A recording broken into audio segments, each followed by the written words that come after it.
அவருடைய பெயர் செல்லத்தம்பி கிருஷ்ணபிள்ளை. தமிழ்நாடு மனோகரன் என்று அவரை அழைப்பார்கள். மட்டக்களப்பு ஆரியம்பதியைச் சேர்ந்தவர். தீவிர தமிழ் தேசியவாதி, தமிழரசு கட்சியின் முக்கியமான ஒரு செயற்பாட்டாளர். 2008 நவம்பர் மாதம் 13 ஆரியம்பதி ஆரியடி ஆதிவைரவர் கோயிலுக்கு முன்னால் இருந்த வீட்டில் வைத்து தமிழ்நாடு மனோகரன் சுட்டுக் கொல்லப்படுகின்றார். முகங்களை மறைத்துக் கொண்டு வந்த இளைஞர்கள் அவரை சுட்டு படுகொலை செய்கின்றார்கள். 2008 காலப்பகுதி பிள்ளையானின் டிஎம்விபி அமைப்பு மட்டக்களப்பில் தீவிர அரசியல் செய்து வந்ததாலும் அந்த அமைப்பை தமிழ்நாடு மனோகரன் அரசியல் ரீதியாக எதிர்த்து வந்திருந்ததாலும் இயல்பாகவே கொலைக்கான சந்தேகம் டிஎம்விபியினர் மீதே விழுந்தது. பலர் கைது செய்யப்பட்டார்கள், சிலர் விசாரிக்கப்பட்டார்கள், ஒரு சிலர் சிறைகளில் கூட அடைக்கப்பட்டார்கள். அந்த காலகட்டத்தில் டிஎம்விபி உறுப்பினர்கள் மேற்கொண்ட படுகொலைகளினால் மட்டக்களப்பு மண் உளப்பட்டுக் கொண்டிருந்ததால் மக்களும் அந்த படுகொலையின் பின்னால் டிஎம்விபியின் கரங்களே இருந்தன என்று உறுதியாக நம்பினார்கள். இன்று வரைக்கும் தமிழ்நாடு மனோகரன் டிஎம்விபியினாலேயே படுகொலை செய்யப்பட்டதாகவே பெரும்பாலான தமிழ் மக்கள் நம்பிக்கொண்டிருக்கின்றார்கள். ஆனால் உண்மை அதுவல்ல என்கின்ற தகவல் மிக அண்மையில் தான் எங்களுக்கு கிடைத்தது.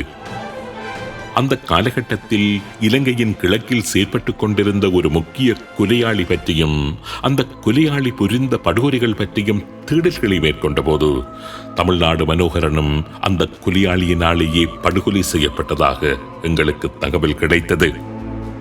அந்த படுகொலையின் ஒரு முக்கிய சாட்சி அதனை நேரடியாகவே எங்களிடம் கூறியிருந்தார். யார் அந்த கொலையாளி? அந்த கொலையாளி வழிநடத்திய கொலைக்குழு எது? இதற்காக தமிழ்நாடு மனோகரனை அவன் படுகொலை செய்தான். 18 வருடங்களுக்கு முன்னர் நடைபெற்ற ஒரு முக்கிய படுகொலையின் மர்மத்தை விளக்குகின்றது இந்த உண்மைகள் நிகழ்ச்சி.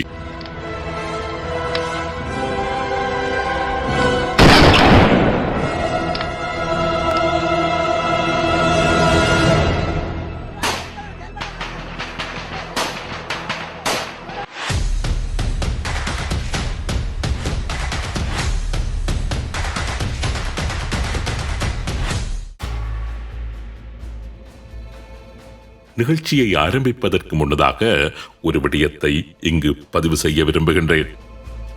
இந்த நிகழ்ச்சியின் தலைப்பில் காத்தான்குடி என்கின்ற கிராமத்தின் பெயர் இடம்பெற்றிருந்தாலும் அந்த படுகொலையில் காத்தான்குடி மக்களையோ அல்லது காத்தான்குடி என்கின்ற கிராமத்தையோ நாங்கள் குற்றம் சுமத்தவில்லை. காத்தான்குடி மக்களுக்கு அந்த படுகொலை பற்றிய எந்த தகவலும் தெரியாது. காத்தான்குடி என்கின்ற கிராமத்தில் அந்த காலகட்டத்தில் ரகசியமாக செயற்பட்டுக் கொண்டிருந்த ஒரு குழு அந்த படுகொலையை செய்திருந்ததாலேயே காத்தான்குடி என்கின்ற பெயர் இந்த நிகழ்ச்சியின் தலைப்பில் பயன்படுத்தப்பட்டிருக்கின்றதே தவிர காத்தான்குடி என்கின்ற பிரதேசத்தில் வாழ்ந்த மக்களுக்கும் காத்தான்குடியின் எல்லை கிராமமான ஆரியம்பதியில் இடம்பெற்ற அந்த படுகொலைக்கும் எந்தவித சம்பந்தமும் இல்லை என்பதை நிகழ்ச்சியின் ஆரம்பத்திலேயே கூறி வைக்க விரும்புகின்றோம். 2008 நவம்பர் மாதம் 13 ஒரு கொலைக்குழு காத்தான்குடியில் இருந்து புறப்படுகின்றது. போலீஸ் ஃபாயிஸ், ஷஹீத், ஷிஃபான், ஹுசைன் போன்ற 4 பேர் அடங்கிய குழு. காத்தான்குடியில் இருந்து வேனொன்றில் புறப்பட்ட அந்த குழு நேரடியாக பாலமுனை என்கின்ற கிராமத்திற்கு சென்று பாலமுனையில் இருந்த கட்டிடப் பொருட்கள் விற்பனை செய்கின்ற அமீன் என்று அழைக்கப்படுகின்ற ஒருவருடைய கடையில் சிறிது நேரம் தங்கியிருந்துவிட்டு 2 மோட்டார் சைக்கிள்களில் ஆரியம்பதியை நோக்கிச் செல்கின்றார்கள். ஆரியம்பதியில் பழைய கல்முனை வீதியில் உள்ள ஆலியடி ஆதிவைரவர் கோவிலுக்கு முன்னால் இருந்த வீட்டில் தமிழ்நாடு மனோகரன் என்று அழைக்கப்படுகின்ற செல்லத்தம்பி கிருஷ்ணபிள்ளை, திருமதி சிவராசா தயாளினி மற்றும் செல்வி சிவராசா நிஜாங்கினி என்கின்ற 19 வயது இளம்பெண் போன்றோர் தொலைக்காட்சி பார்த்துக் கொண்டிருக்கின்றார்கள். அந்த வீட்டின் முன்கதவு மூடி தாழ்பால் போடப்பட்டிருந்தது. பின்கதவு வெறுமனே சாத்தப்பட்டிருந்தது. முன்வாசல் வழியாக கதவை உடைத்துக் கொண்டு ஆயுததாரிகள் உள்நுழைய முற்பட்ட போது மனோகரன் அவர்களை தடுத்து நிறுத்தியிருந்தார். உருகையினால் கதவை தள்ளி திறந்தபடி அவரை நோக்கி சுட்டார் முகமூடி அணிந்திருந்த ஒருவர். சரமாரியாக துப்பாக்கி பிரயோகம் அங்கு நடத்தப்பட்டது. தயாளினி துப்பாக்கிச் சூட்டுக்கு இலக்காகி அந்த இடத்திலேயே கொல்லப்பட்டார். தமிழ்நாடு மனோகரன் படுகாயங்களுக்கு உள்ளாகி இருந்த நிலையில் கொழும்புக்கு கொண்டு செல்லப்பட்டு சிகிச்சைகள் பலனின்றி 2009 ஆண்டு ஜனவரி மாதம் 14 மரணமடைகின்றார். செல்வி சிவராசா நிஜாங்கினிக்கு துப்பாக்கிச் சூட்டு காரணமாக காலில் காயம் ஏற்பட்டது. அதன் பின்னர் அந்த 4 ஆயுததாரிகளும் மோட்டார் வாகனங்களில் ஏறி அங்கிருந்து சென்று விட்டார்கள். மனோகரன் வீட்டில் துப்பாக்கி பிரயோகத்தை மேற்கொண்ட அந்த கொலைக்குழு அங்கிருந்து காத்தான்குடியிருந்த திசையை நோக்கி பயணிக்கவில்லை. மாறாக காத்தான்குடியிருந்த திசைக்கு எதிர் திசையில் காங்கேயனோடு என்கின்ற பிரதேசத்தை நோக்கி பயணித்தார்கள். காங்கேயனோடையில் முனாஃப் என்கின்ற ஒரு அரசு அதிகாரியின் வீட்டுக்கு சென்று ஆயுதங்கள், மோட்டார் சைக்கிள் போன்றனவற்றை அவரது வீட்டில் விட்டுவிட்டு முனாஃப், யுஎல் மக்கீம் போன்றவர்களின் உதவியோடு ஒரு வேனில் மறுபடியும் காத்தான்குடி வருகின்றார்கள்.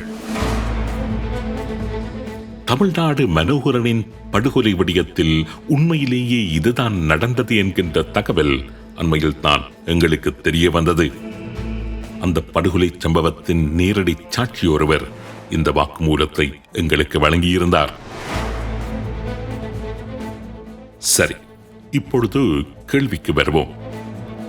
இதற்காக காத்தான்குடியை மையப்படுத்தி அந்த காலத்தில் செயற்பட்டுக் கொண்டிருந்த முஸ்லிம் படையணி அந்த படுகொலையை புரிய வேண்டும்.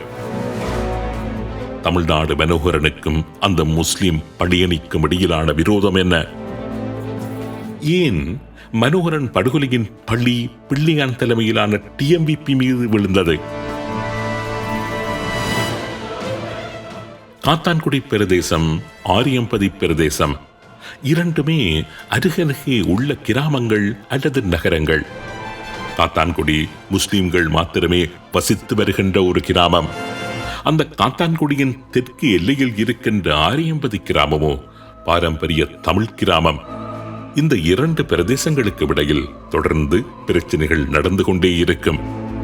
தமிழ் கிராமங்கள் முஸ்லிம்களால் ஆக்கிரமிக்கப்படுவதாக தமிழர்களும், முஸ்லிம்களின் வயல் நிலங்கள் தமிழர்களால் ஆக்கிரமிக்கப்பட்டு வருவதாக முஸ்லிம்களும் தொடர்ச்சியாக ஒருவர் மீது ஒருவர் குற்றச்சாட்டுக்களை கூறிக்கொண்டே இருப்பார்கள். சுட்டுக் கொல்லப்பட்ட தமிழ்நாடு மனோகரன் ஒரு தீவிர தமிழ் தேசியவாதி. இதற்கும் துணிந்த ஒரு செயற்பாட்டாளர். பாலமுனை அலிசாஹிர் பாடசாலையிலும் கோயில்குளம் விநாயகர் வித்தியாலயத்திலும் ஆசிரியராக கடமையாற்றிய அவர் தமிழரசு கட்சியின் ஒரு முக்கியஸ்தராகவும், மட்டக்களப்பு மாவட்ட நாடாளுமன்ற உறுப்பினர் ஜோசப் பர்ராஜசிங்கத்தின் மண்முனைப்பற்று பிரதேச இணைப்பாளராகவும் செயற்பட்டிருந்தார். தமிழ்நாடு மனோகரன் பயங்கரவாத தடை சட்டத்தின் கீழ் 1991 ஆண்டு கைது செய்யப்பட்டு 1993 ஆண்டு வரை ஸ்ரீலங்காவின் வெலிக்கடை சிறையில் தடுத்து வைக்கப்பட்டிருந்ததும் குறிப்பிடத்தக்கது. காத்தான்குடி, ஆரியம்பதி என்கின்ற 2 கிராமங்களுக்கு இடையில் காலகாலமாக இடம்பெற்று வந்த முருகலில் ஆரியம்பதி சார்பாக முன்னணியில் நின்று அதி தீவிரமாக செயற்பட்டுக் கொண்டிருந்தவர் தமிழ்நாடு மனோகரன். தமிழ் மக்கள் தமது காணிகளை காத்தான்குடியில் உள்ள முஸ்லிம் வர்த்தகர்களுக்கு விற்பனை செய்கின்றார்கள் என்று கூறி அதற்கு எதிராக மிகப்பெரிய வேலைத்திட்டங்களை ஆரியம்பதி எல்லை கிராமங்களில் மேற்கொண்டவர். வீடுகளை விற்பனை செய்யும் உரிமையாளர்களை ஒவ்வொருவராக தேடிச் சென்று சந்தித்து அவர்களுடன் பல விடயங்களை பேசி காத்தான்குடி வர்த்தகர்களுக்கு விற்பனை செய்யப்பட இருந்த பல வீடுகளை, கடைகளை அவர் மீட்டதாக ஆரியம்பதி மக்கள் கூறுகின்றார்கள். சிகரம், கோவில்குளம், வேடர் குடியிருப்பு, மண்முனை சந்தி, காங்கேயனோடை ஆற்றந்துறை போன்ற இடங்களில் காத்தான்குடி வர்த்தகர்களுக்கு விற்பனை செய்யப்பட இருந்த ஏராளமான காணிகளை மனோகரன் உட்புகுந்து தடுத்து நிறுத்தியிருந்ததாக அந்த மக்கள் கூறுகின்றார்கள். ஆரியம்பதி பிரதேசத்தில் முஸ்லிம்களுக்கு கடைகள் கொடுக்கக்கூடாது என்று மனோகரன் மிக தீவிரமாக செயற்பட்டு வந்ததாகவும் அந்த மக்கள் கூறுகின்றார்கள். 2007 ஆண்டு ஜனவரி மாதம் 10 மட்டக்களப்பு மாவட்ட அரசாங்க அதிபர் திரு சுந்தரம் அருமநாயகம் மற்றும் எம்எல்ஏஎம் ஹிஸ்புல்லா தலைமையில் காத்தான்குடி பள்ளிவாசல்கள் சம்மேளனத்துடனான ஒரு கலந்துரையாடலின் போது நீதான் இதற்கெல்லாம் காரணம் என்று நேரடியாகவே ஹிஸ்புல்லாவை பலர் முன்னிலையில் எதிர்த்து அவரை அவமானப்படுத்தியிருந்தார் தமிழ்நாடு மனோகரன்.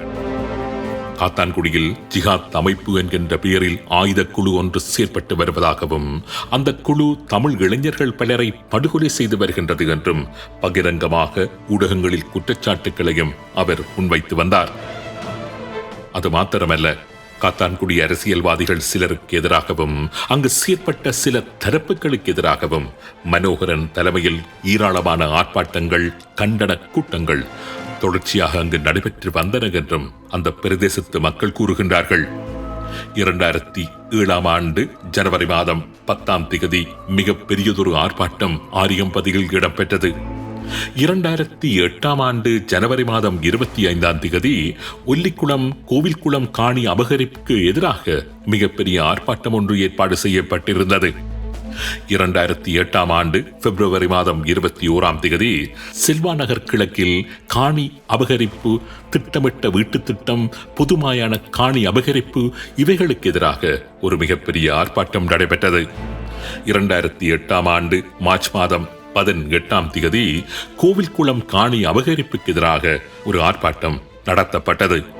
2008 நவம்பர் மாதம் 8 காணி அபகரிப்பு, திட்டமிட்ட வீட்டு திட்டம், புதுமாயான காணி அபகரிப்பு இவைகளுக்கு எதிராக செல்வா நகர் கிழக்கில் ஒரு ஆர்ப்பாட்டம் இடம்பெற்றது.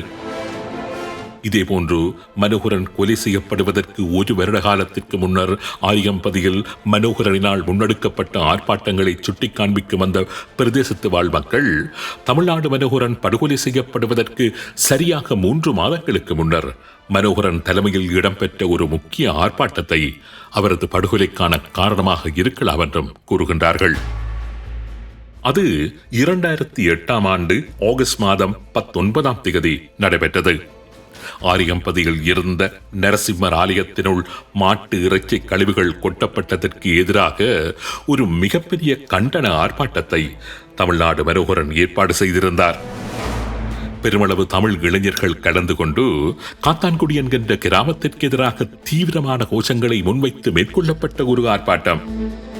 அந்த ஆர்ப்பாட்டம்தான் தமிழ்நாடு மனோகரன் படுகொலை செய்யப்படுவதற்கு காரணமாக இருந்த ஒரு ட்ரிகராக இருக்கலாம் என்று கூறுகின்றார்கள் ஆரியம்பதியைச் சேர்ந்த மனோகரனின் உறவினர்கள்.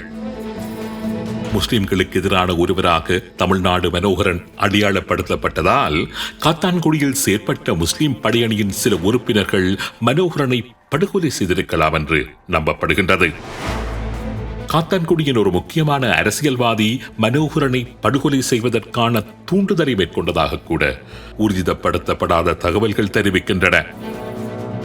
அந்த காலகட்டத்தில் மனோகரன் படுகொலையை விசாரணை செய்த காவல்துறை அதிகாரிகளான sub inspector Nasar, sub inspector Rahim, Geraldine போன்றவர்கள் தமிழ்நாடு மனோகரன் கொலையின் போக்கினை திசை மாற்றி டிஎம்விபிக்கும் தமிழ்நாடு மனோகரனுக்கும் இடையிலான அரசியல் விரோதமாக அந்த படுகொலையை அடையாளப்படுத்தி இருந்ததாகவும் ஆரியம்பதி மற்றும் காத்தான்குடி போன்ற பிரதேசங்களில் இருந்து கிடைக்கும் தகவல்கள் தெரிவிக்கின்றன.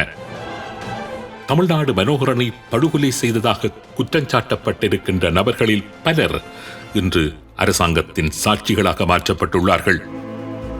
அவ்வாறு அரச சாட்சிகளாக மாற்றப்பட்டுள்ள அவர்கள் அந்த காலகட்டங்களில் இடம்பெற்று அண்மை காலம் வரை மர்மமாக இருந்து வந்த பல படுகொலைகள் பற்றிய உண்மைகளை தற்பொழுது ஒவ்வொன்றாக வெளிப்படுத்தியும் வருகின்றார்கள்.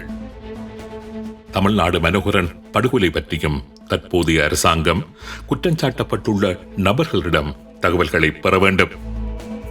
அண்மையில் சிவப்பு பட்டியலில் இணைக்கப்பட்டு சர்வதேச போலீசாரின் உதவியுடன் இலங்கைக்கு கொண்டுவரப்பட இருக்கின்ற போலீஸ் வாய்ஸிடமும் தமிழ்நாடு மனோகரன் படுகொலை பற்றியும் விசாரணைகள் மேற்கொள்ளப்பட வேண்டும். உண்மையான குற்றவாளிகளும் முக்கியமாக தமிழ்நாடு மனோகரனின் படுகொலையின் பின்னணியில் இருந்த அந்த அரசியல்வாதியும் சட்டத்தின் முன் நிறுத்தப்பட்டு தண்டிக்கப்பட வேண்டும். இந்த அரசாங்கம் அதனை செய்யுமா? நீதியை நிலைநாட்டுமா? குற்றவாளிகள் கண்டறியப்பட்டு தண்டிக்கப்படுவார்களா? நம்பிக்கையோடு காத்திருப்போம்.